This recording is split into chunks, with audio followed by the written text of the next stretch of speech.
We are tying up our happiness with externals, and that is not how happiness works. The externals you have are great, but that is not the quality of your life, but the quality of your living. There's a standard difference between the standard of living and the quality of life. Now we are blindly assuming that if I change my standard of living, the quality of my life will improve. And that is not what is happening. So why is this so? That means that we are mistaking what gives us happiness. And this matter is getting complicated because we are always in this mode that what I have today is not enough to be happy. If I have that, I will be happy.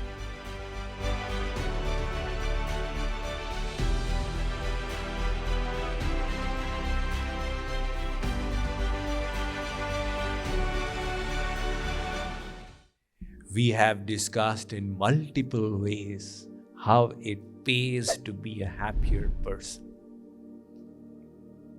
Unfortunately, however, happiness is so elusive. We search the world over. We run after it all our lives. And yet, people don't find it.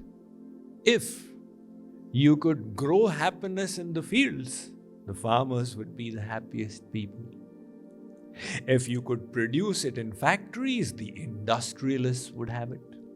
If you could store it in godowns, then the traders could be the happiest people. But somehow, happiness doesn't seem to conform to these tangibles. And that is the discovery of the biggest, most famous, most powerful people. Justin Bieber is the second most followed person on Twitter worldwide. He is, the cynosure of all the youth. If only I could be like Justin Bieber. He's got fame, he's a Grammy Award winner, etc., etc. But Justin Bieber said, people see the outside remarkable things, but they don't know the other side. This life really gets at me. I find it too difficult to go through the day. That is the amount of unhappiness somebody is finding who has got everything. And talk about royalty. Prince Harry, he said, I spent practically all my life telling people I am all right, I am very happy. But I can tell you frankly that losing my mother at the age of 8, Princess Diana, and bottling up my emotions for the next 20 years did nothing to the state of my mind, and very often I was veering on the edge of depression. John Rockefeller, he was in his time the wealthiest person of the world, the owner of the Standard Oil Corporation. He has gone down in history as one of the wealthiest people in history if you discount for inflation. He said, I had millions, but it did not give me 6 days of happiness. What is the problem? We are tying up our happiness with externals. And that is not how happiness works. There was once a very popular college professor, and his students, a few years after graduation, got together for an alumni meet. They started discussing about their favorite professor. And they just got this idea, let's go and meet him. They reached out to him. He said, all right. He gave them a time and appointment. And on that day, they all arrived at his place in the university campus. When they entered the home, he had prepared coffee for them.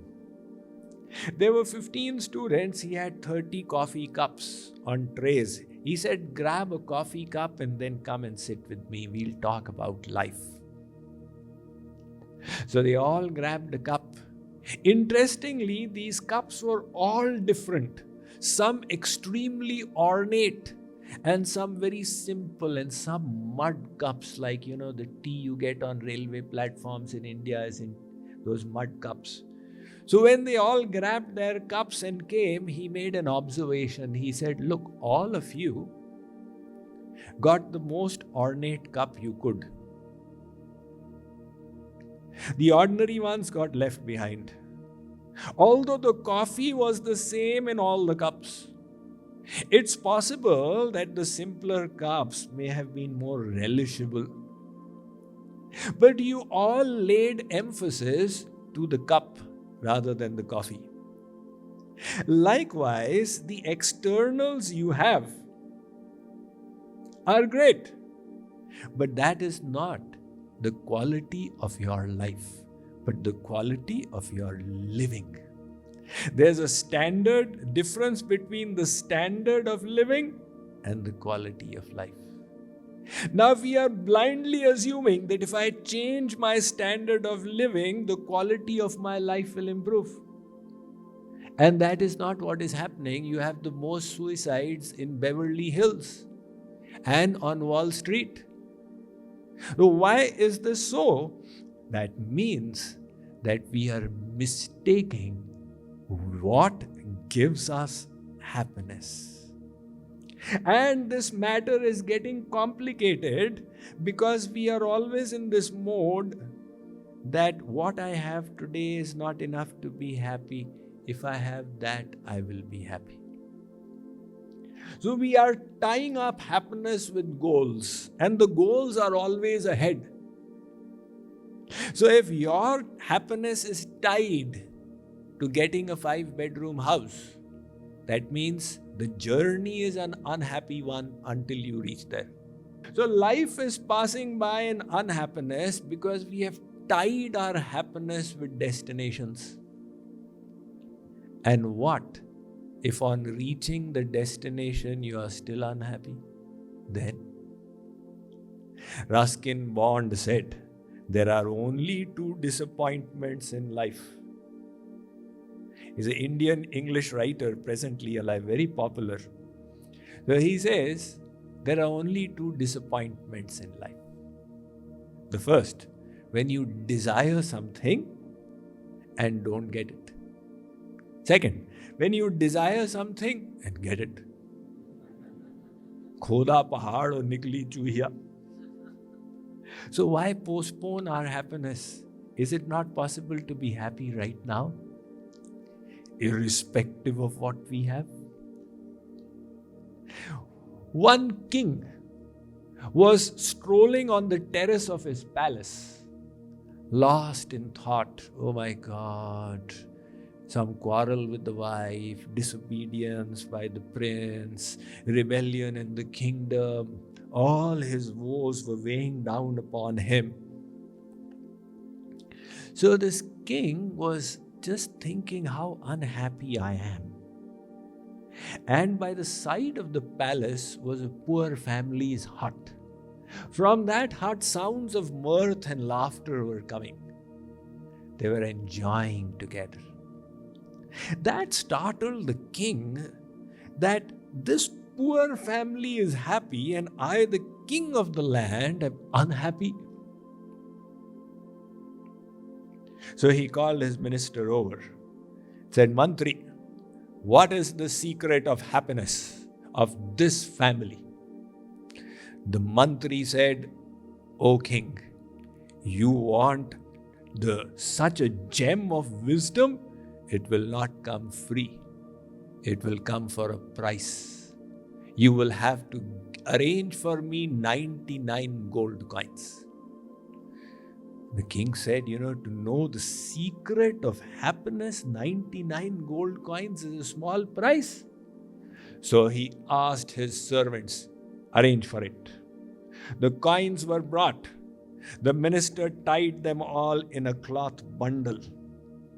And then he went and dropped the bundle in front of the poor family's hut. It was night time. In the morning, the family arose and they opened their door to see a bundle in front. So initially, people are suspicious.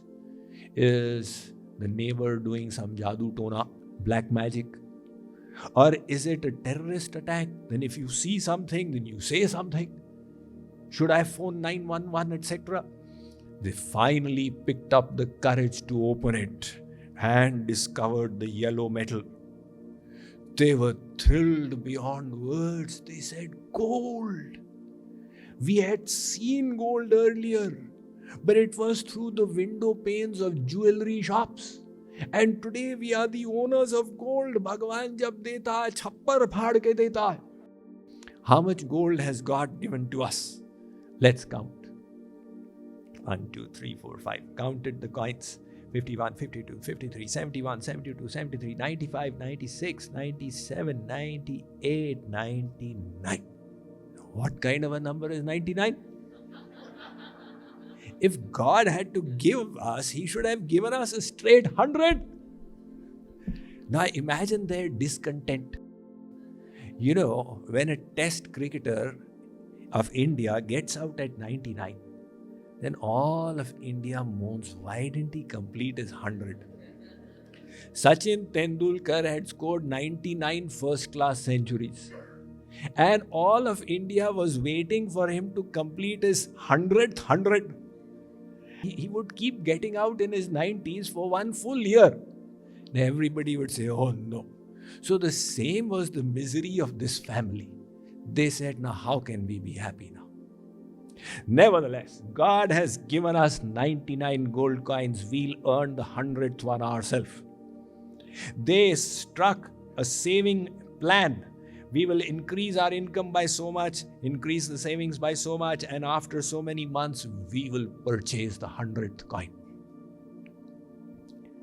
The day the savings would not happen, fight would begin at home. The husband would say, why did you spend so much? He would scold the wife, why did you put ghee in the dal? You should have saved. The wife would scold him, why did you not earn enough? You spoke rudely to that client who came to your thela, and that is why you suffered on the sales. Slowly the peace in the house started disappearing. Only 1 month later, the king was again walking on the terrace of his palace, and from the same hut there were sounds of quarreling. The king said, such a metamorphosis in 1 month? Are Mantri, what happened to them? Where has their happiness gone? The minister said, oh king, this is called 99 ka chakkar. They have got stuck in the trap of 99. They are thinking, we cannot be happy today because we have got 99. Only if we can have 100, then we will be happy. They were happy earlier as a matter of choice, irrespective of what they had. So this chakkar or trap is in which all of us are stuck. Everybody here has got 2 rotis to eat and 2 sets of clothes to wear. So why the unhappiness? Why the high all the time? No, Swamiji, I've only got a condominium in Irving. When I get a townhouse in Richardson, then I'll be happy. I've only got a townhouse in Richardson. When I get a home in Allen, I'll be happy. So it's always there I will be happy. That is the first problem that is driving away our happiness. We are thinking, I cannot be happy today. How can I be happy? I don't have enough. I'm only deputy manager. If I become manager, I'll be happy. Right? And the second problem is, we start comparing. Comparison is the thief of joy. You have everything, but the other guy has more. now the unhappiness begins.